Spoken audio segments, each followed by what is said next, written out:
La primera part ha sigut una jugada molt clau aquí que l'àrbit no s'ha atrevit a fer el que havia de fer, que era expulsar el jugador.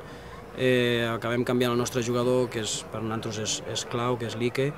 Hem de reestructurar l'equip, gasta un canvi, l'equip ho nota molt, i a partir d'aquí entrem en una dinàmica hem marxat una miqueta del partit, cosa que no havíem d'haver fet, i fruit d'això ens han vingut 2 gols en contra que ens han fet mal. Tot i així no estàvem jugant malament, estàvem creant ocasions, però el cap el teníem en un altre lloc, i aquí és on hem fallat.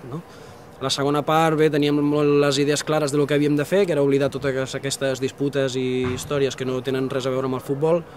Ho hem fet, però l'equip rival a vegades fa el que ha de fer o no, però ha perdut molt de temps, no volien jugar res, no s'ha pogut jugar, ha sigut molt... hem jugat potser 15 o 20 minuts de 45 o 50, i ha sigut molt difícil. Hem tingut ocasions, no hem estat encertats perquè s'ha passejat la pilota per l'àrea 3 o 4 vegades, hem tingut xuts a porta, no hem estat encertats. Sí, perquè ho comentàvem a la mitja part, que quan estàvem fent això, que és el que nosaltres volem i sabem fer, teníem ocasions.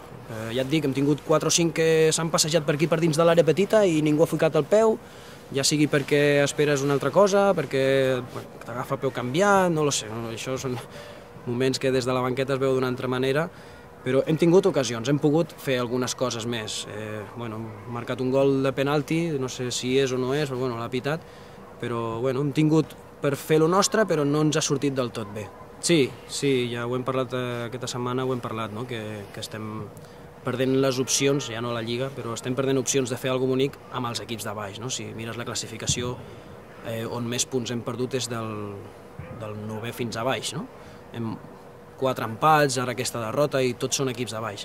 Ve el Catllà aquí a casa i el guanyem, ve el Montblanc i el guanyem, ha de venir l'Arbós, ha de venir el Llorenç, i segurament que donarem molt la cara, però se'ns estan escapant molts punts amb els de baix, però al final el club no ens obliga a res, és un club fantàstic que es pot treballar molt bé, no et pressionen per res, i crec que és un equip en construcció.